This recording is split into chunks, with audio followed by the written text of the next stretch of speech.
கர்மவினையை போக்கும் அதிசய சிவன் கோயிலை பற்றி உங்களுக்கு தெரியுமா? மதுரையில் உள்ள இம்மையிலும் நன்மை தருவார் திருக்கோயில். மதுரையை ஆண்ட மலையத்வஜனின் மகளாக பிறந்த மீனாட்சியை சிவபெருமான் மணந்து கொண்டார். பின்னர் மதுரையில் மன்னராக பொறுப்பேற்றார்.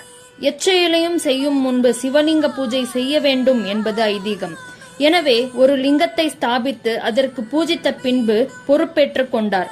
இந்த வரலாற்றின் அடிப்படையில் இங்கு சிவன் லிங்கத்தை பூஜிக்கும் அமைப்பில் காட்சி தருகிறார்.